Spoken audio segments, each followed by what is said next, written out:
Good evening, everyone. I am sorry that I can't be with you this evening. I will look forward to seeing you sometime in the new year, I hope.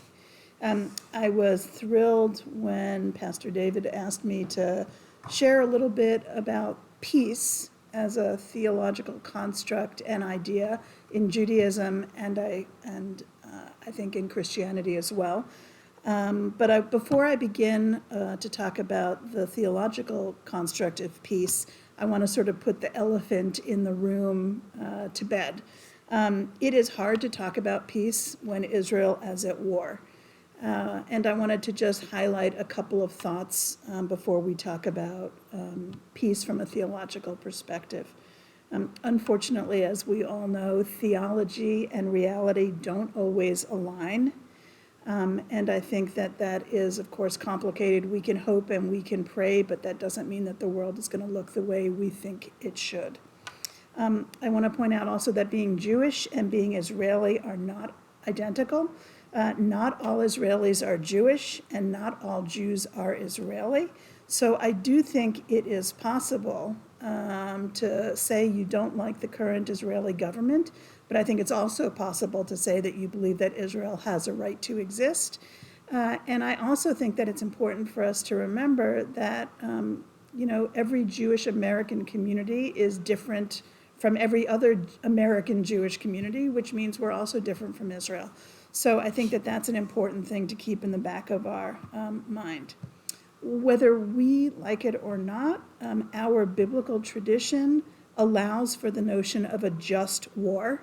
We may be uncomfortable with that idea, but clearly biblical tradition allows for that and supports that. And so the right to defend yourself or to defend your country is acceptable. I also want to talk about language for just a second. Israelis are not colonizers. There have been Jews in Israel for 4,000 years, give or take, which is just as long as there have been Arabs in Israel. If you believe the biblical text, the Jews are descended from Isaac, the Arabs are descended from Ishmael.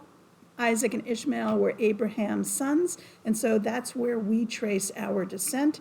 And there's this understanding, at least in the biblical times, that the descendants of Ishmael and the descendants of Isaac are cousins. They were related.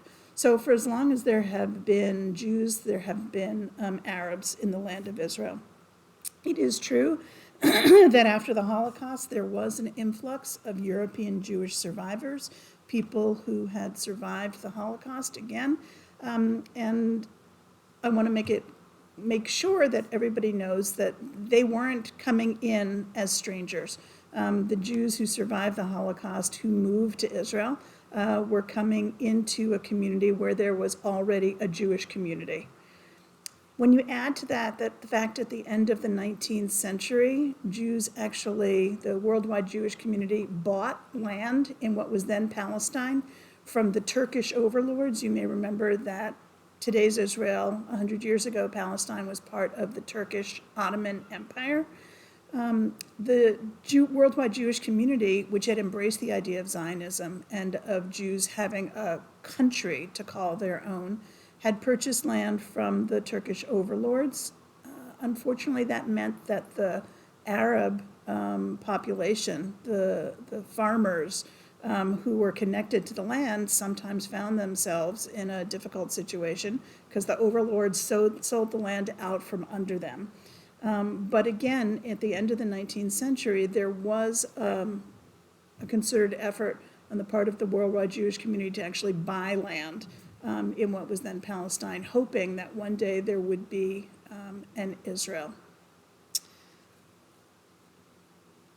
I don't doubt that there have been tragic and horrible civilian losses in Gaza. But I also want to point out that I don't believe Israel is engaged in genocide. Genocide, for me, is when a government or a political party says we are going to wipe out every Jew in Europe, as was the case with Hitler in World War II, and a concerted effort was made to destroy Jewish culture and to leave no living Jews. I don't think that that's the case here. That's what's going on between Israel and Hamas and Gaza. While there are some Israeli extremists who would like to eradicate the Palestinian problem by kicking every Palestinian out of Israel, they are fortunately a very small minority, and they're not in charge. And so I think that it's safe to say that what's going on in Gaza is not genocide. It is a tragedy. Civilians get killed, civilians get wounded when armies fight, and that is something that civilized people should do everything that they can to avoid.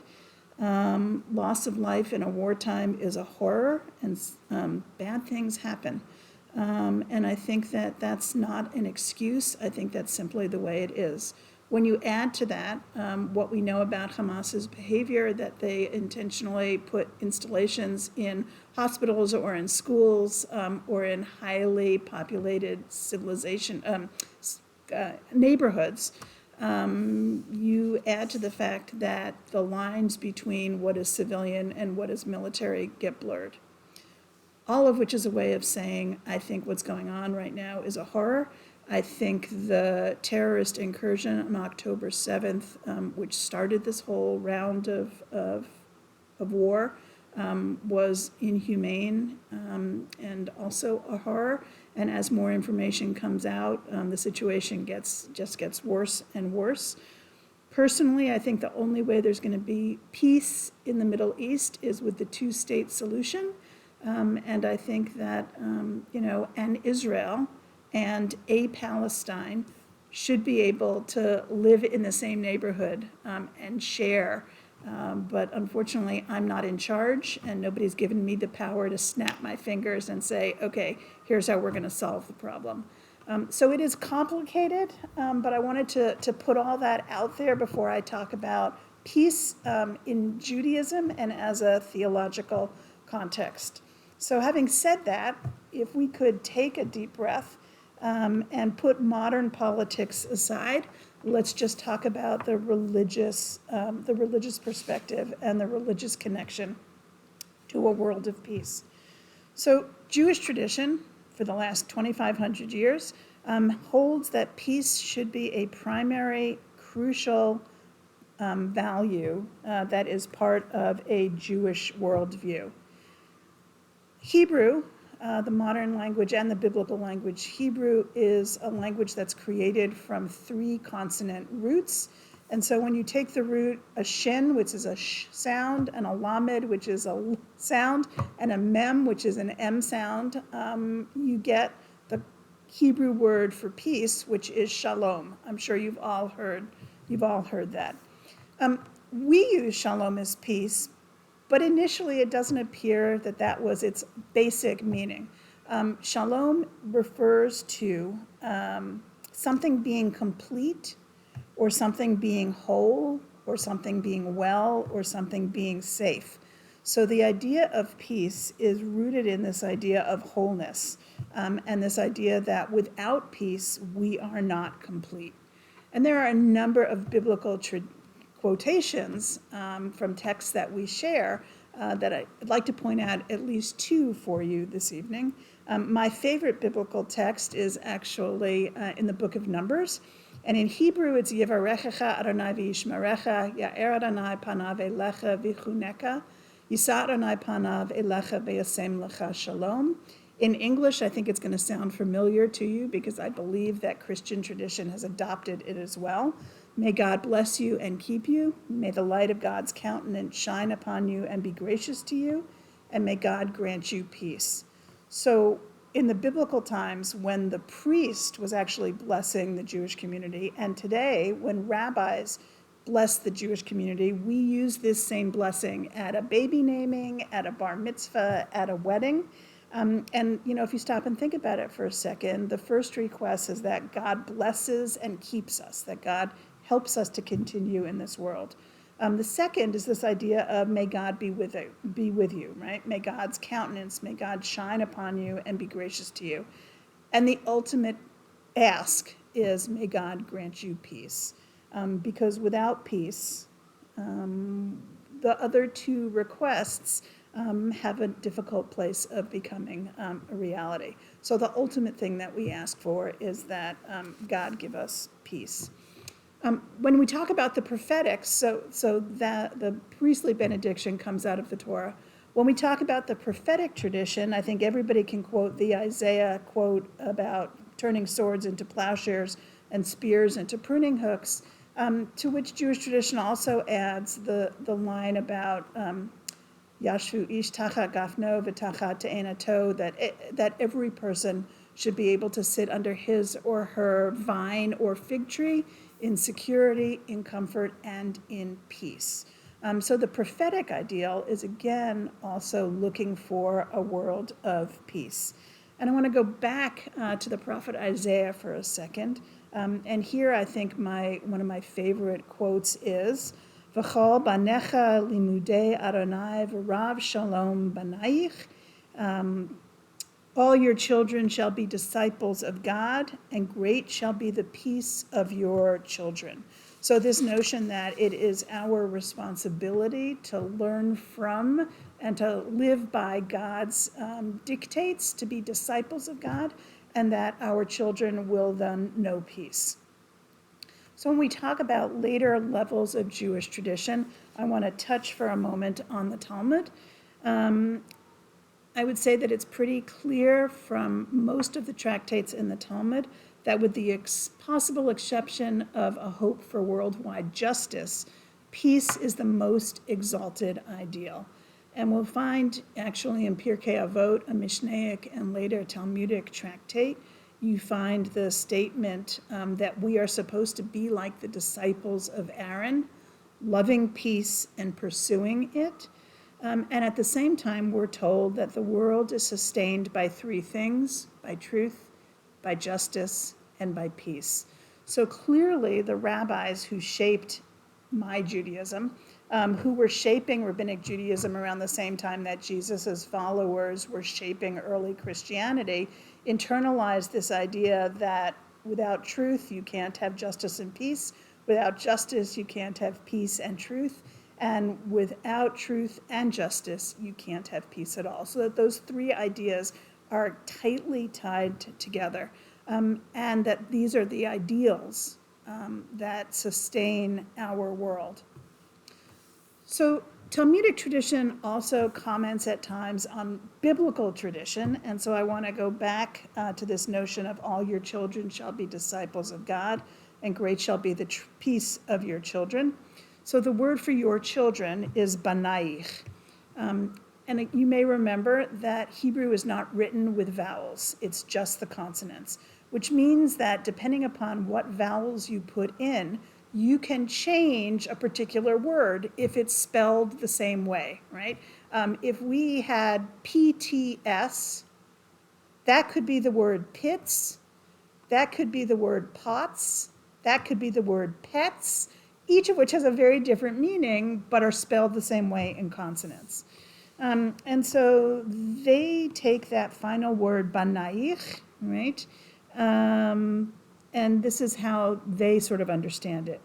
Rabbi Elazar said that Rabbi Hanina said, so we have two well-known teachers quoting each other, Torah scholars increase peace in the world, as it is said, and all of your children shall be taught of God, and great shall be the peace of your children.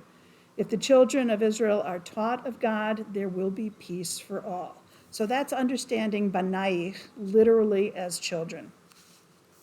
The text continues. The sages interpreted this verse homiletically, so they made a sermon on it. Do not read banaich as your children, but as your builders, bonaich. Torah scholars, then, are those who build peace for their generation, right? So there's this idea that if you truly want to live by and be a Torah scholar, it's your job to build peace. As it is stated, those who love your Torah have great peace. There is no stumbling block for them. That's out of Psalm 119. May there be peace within your walls, prosperity within your palaces. That's Psalm 122. Because for the sake of my brothers and friends, I shall say, peace be with you. For the sake of the house of Adonai, our God, I seek your good. That's also Psalm 122. And may God give strength to God's people. Adonai will bless God's people with peace. Another psalm text from Psalm 29. And so you can see that the interpreters took that word banayich, made it into bonayich, made it into builders, and they then provide a series of proof texts, which are biblical texts taken out of context to prove their point about how important it is for everyone to have peace and for everyone to build a world of peace. We also find in rabbinic tradition, 2,000 years ago, the development of this idea, shalom bayit, which literally means peace in your house. When you have peace at home, you'll have peace in your neighborhood, you'll have peace in your community, theoretically you'll have peace in the world. And this talks particularly to the relationship between husbands and wives and families, that having a peaceful relationship with your significant other and with your kids is a virtue, and that it's something that everybody in the family unit should be working on to build, peace at home, and to then use peace at home to go out into the world and build peace. So Judaism does have a mystical tradition. We often call them the Kabbalists. And the mystic tradition, or the mystic idea on peace in the world, is that humanity's deeds are going to determine whether or not there's peace in the heavens above, right? That how we live and how we act then reflects upwards, which puts an even greater, I think, weight on the fact that when we talk about peace, it's not just in our world, but that it reflects the heavens. Does that mean that God isn't peaceful and God isn't peace? Of course not. We understand God as being the epitome of peace, but we also believe, as does Christianity, in angels and other semi-divine creatures, and they're not always peaceful. And so the idea that what we do impacts these semi-divine creatures in our traditions, I think, is a reminder that religion starts here. It starts with us, and that our view of how we are in the world not only impacts people, but impacts the heavens and the world as well.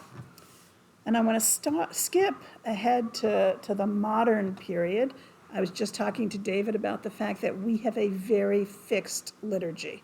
The oldest version of the prayer book that we continue to use today comes from the 8th century of the Common Era. And we have a very fixed liturgy for a Friday night service, for a Saturday morning service, for any holiday service. And within that fixed liturgy, there are additions, right, that have accreted over the last 1,800 years.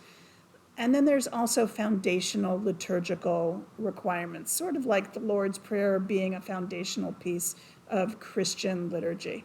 So in Judaism, of course, saying the Shema is a foundational part of our prayer and our worship service, but there's also something called the Amidah, which is literally the standing, and it's the central part of any Jewish worship service, whether it's on Shabbat or on any holiday. During the week, there are 18 blessings or prayers in the Amidah, and on Shabbat there are 7. Why? Because it's considered chutzpahdik, pushy, to ask God to work on Shabbat, right? So during the week we might ask for rain in its season and for justice and for a long list of things that we want God to help us with. But on Shabbat, there's only one thing that we ask God to do for us, and that is we actually ask God for peace.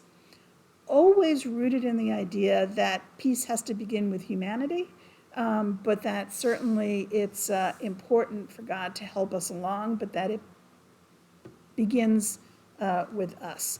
And so whether it's a Saturday service or a Friday service or any other service, there's always the final blessing in this prayer section is a prayer for peace. And I just wanted to read to you the Friday night version of this prayer. We call it Shalom Rav, which means great peace, and here's an English translation. Grant us peace, your most precious gift, O eternal source of peace, and give us the will to proclaim its message to all the peoples of the earth. Bless our country, that it may always be a stronghold of peace and its advocate among the nations. May contentment reign within its borders, health and happiness within its homes. Strengthen the bonds of friendship among the inhabitants of all lands, and may the love of your name hallow every home and every heart. Blessed is the eternal God, the source of peace. And so that is included in every service. Anytime Jews gather as a community, we ask God for peace. And I often say before that particular prayer that it would be nice if praying for peace would be enough to bring peace to our world. Unfortunately, it doesn't seem to work that way. And so I think that while we are praying for peace and asking God to bless us with that greatest of blessings, we're also reminding ourselves that it's our responsibility to bring shalom bayit, to bring peace to our homes, to bring peace to our communities, and hopefully to bring peace to our countries, and someday to bring peace into the world. And in fact, Jews believe that when the Messiah comes, the world will be peaceful, that swords will be beaten into plowshares, and that people will be able to sit under their vines and their fig trees in security and comfort and peace. And in part, that will be through our efforts of bringing the Messiah into the world. If you've been to services at TAY, you know that I end every service with the saying that we can indeed pray as if everything depends on God, but we have to act as if everything depends on us. And I think, again, that's an important reminder that what we do impacts us, our world, impacts the heavens as well, and that it's not enough to say, please give me peace, God, but that we have to act and do what we can to bring about peace. So that was sort of my general overview, and I think we're going to have a couple of questions and answers. Since I can't be with you, David's going to be the one to ask the questions. And I will also say that if you have a question about something that I said, give it to the pastor. He can email it to me, and I can either then come in person in the new year, or I can at least send back answers to any questions you might have. Thank you so much. My absolute pleasure. Great to have your sharing and all those pieces. Thank you so much for the theological grounding and just hearing. We hear the Jewish understanding really helps provide our foundation as we see ourselves as an extended piece of that tradition. So thank you so much. Which is why I thought it was important to talk about the biblical roots. Amen. Thank you. Appreciate that. Well, and so one of the questions comes to mind for me is I know when we talk about the word shalom, it seems that it's used quite a bit with Jewish communities. I saw it at the front door as I was coming in. And it's not just an absence of conflict. I don't know if you might talk a little bit more about, what does that mean for the Jewish people? So that root, shin lamed mem, shalom, right, becomes, as I said, a sort of foundational idea, and it can exist in a number of different forms. So I think there's a Hawaiian word, right, aloha, which means hello, which means goodbye, right, from my understanding, which means it's nice to see you. And in Hebrew, whether it's biblical Hebrew or modern Hebrew, the word shalom sort of does the same thing. So I can say shalom when you're coming in. I can say shalom when you're going out. I can say that my wish for you is a world of shalom, and do it that way. So I think shalom becomes an all-purpose word. It is the most common greeting. When we wish somebody a Shabbat Shalom, we're saying to them, we wish you a Sabbath of peace. And I think that idea of wholeness is also an important part there. You know, as we are supposed to use the Sabbath to take a breath and recharge, right? We're talking about wholeness and wellness in a physical sense, but I think we're also talking about wholeness and wellness in a theological sense of it's also an opportunity to work on your relationship with God. And so being whole and being safe and being secure, things that I think shalom also implies, is something that we're reminded that we are to be striving for and working for.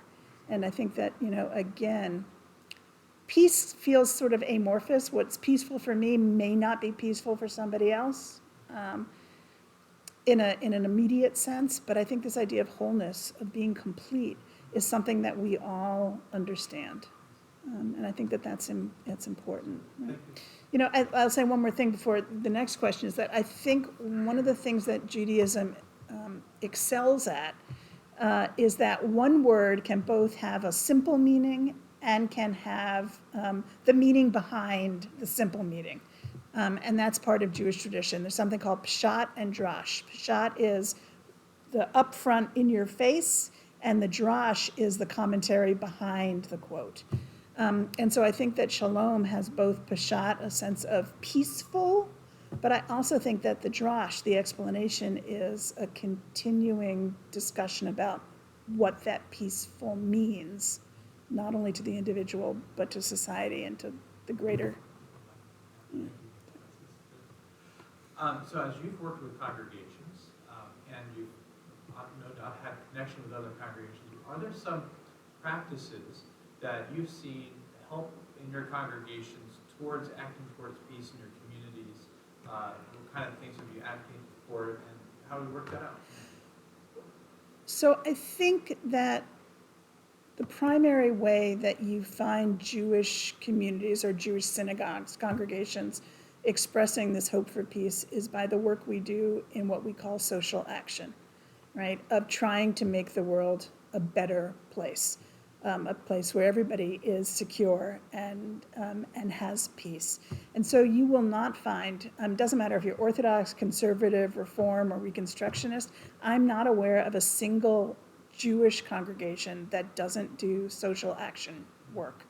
And in fact, it's an important part of our community. We have a committee that's the Social Action Committee. The entire congregation is asked to participate in the projects that the Social Action Committee pursues each year. And I can give you an idea of in the past year, of course, I think everybody's familiar with our religious response to hunger, that at the high holidays, we ask congregants on Rosh Hashanah, on the Jewish New Year, to take a shopping bag home and to bring that shopping bag back full on Yom Kippur, the day when Jews fast by choice, to bring food back that we can then share with food banks or with New Horizons, so that the people who aren't fasting by choice, but that's their reality, can be fed. So that's supported by the Social Action Committee. We just completed a project where we have adopted a different school in the Manchester School District every year, ask them what they need that may not be in the school budget. So it's been books in Spanish for their libraries. It's been art supplies. This year it was a school that needed emergency clothing for kids. So we donated a large amount of underwear and socks and sweatpants and T-shirts for them to keep in the building in case a kid, has an accident and needs clothing. We've done boots. There's a school in the greater Manchester community that has a large percentage of new Americans who weren't equipped for winter, and they didn't have boots.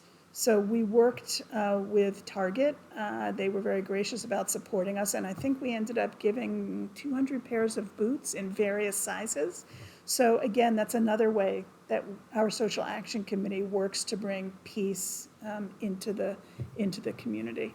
So we support any number of organizations, and in fact, we're going to be supporting the Your Food Pantry in the winter, when the Greater Manchester Clergy Association, which is an organization made up of clergy from a variety of congregations, including Temple Adath Yeshurun, are going to be doing a canned soup drive on Super Bowl weekend. So I'll give you a plug now. Your pastor is going to suggest that on the weekend of February 11th, you help celebrate the Super Bowl, which unfortunately will have neither your Patriots or my Jets or my Giants, but that we support the greater good by bringing cans of soup and collect them for Super Bowl Sunday. So that's another way that I think our social action committee and our congregation is invested in doing the right thing and trying to make the world peaceful and more secure. Wonderful, wonderful. So as we started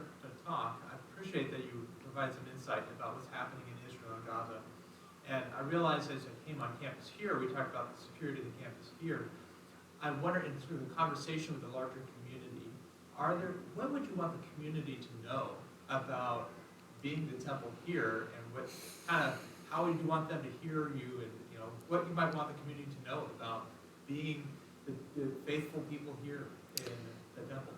So I think, unfortunately, just like what happens in the human world impacts the world above, I think that what happens around the world impacts us here at home in the United States as well. And it is pretty clear that in the last 2 months, there has been a nearly 400% rise in anti-Semitism in this country alone, right? Now, it's true, most of us have friends and relatives who live in Israel. But again, that's why I think it's important to remember that Israelis are Israeli and Americans are Americans, and that there may be Jewish Americans and Jewish Israelis, but we're not identical. And so I think a lot of what we see in this country is people's ignorance about how complicated the situation is, and people assuming, okay, American Jews and Israeli Jews must be identical. And so it's okay for me to, throw red paint on a synagogue to symbolize the blood that's been shed in Gaza. Or it's okay for people to have their tires slashed, or for bomb threats, or for shots to be fired. Some of you may remember 5 years ago, right around the same time as Pittsburgh, somebody did swastikas in the park a block away from TAY. And what you may not know is that 5 times over the month of November, there were again swastikas and other disturbing graffiti in the North End. So I think that people are responding to what they see and to what they think they know by bringing it home to Jews in their communities. And I think that that's a great concern to all of us, to all American Jews. And I think it should be a great concern to people of all faiths. I think that Islam and Christianity and Judaism all hold peace as the highest ideal. And being able to live at peace with your neighbors is an important value. And I think that the past couple of years in the United States has not seen that. I think for a variety of reasons, people who are anti-Semites or homophobes or racist have been empowered to creep out of the shadows and to be more vocal and more visible about what they teach and preach. And I think that that had already been on the rise in this country. And I think that the situation in Israel, between Israel and Hamas, has exacerbated that. And I come in every morning and give thanks every morning that I come into the building and nothing has been painted on the building or nothing has been done. So I have this expectation, that something bad is going to happen. And I've got the local FBI person on my cell phone, right? So that if something does happen, and that's not a good way to live.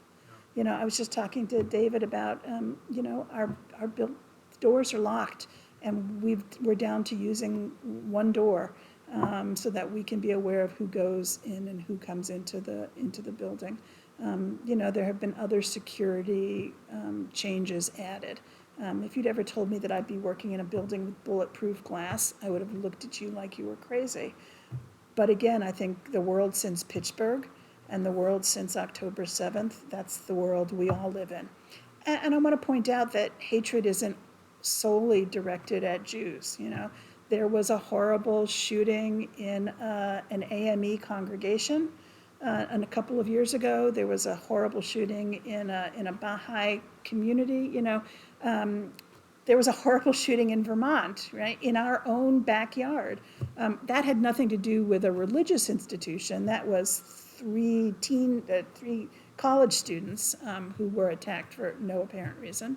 But I think that people of faith have the faith that they can worship safely together. And I think unfortunately that's not the case for anybody.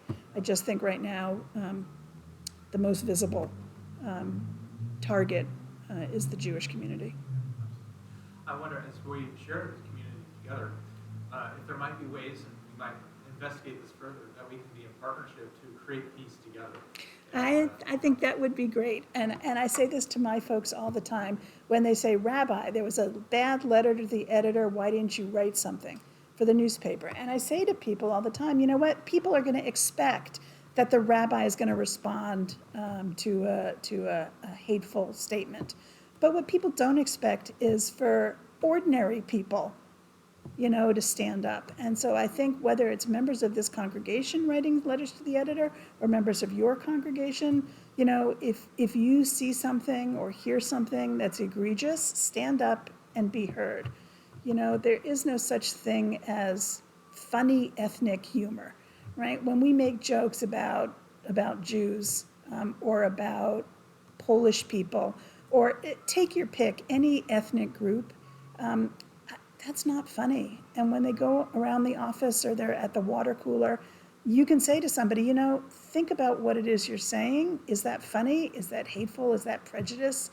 Is that anti-gay and lesbian? Is that anti-black? I mean, what's the kernel of that joke?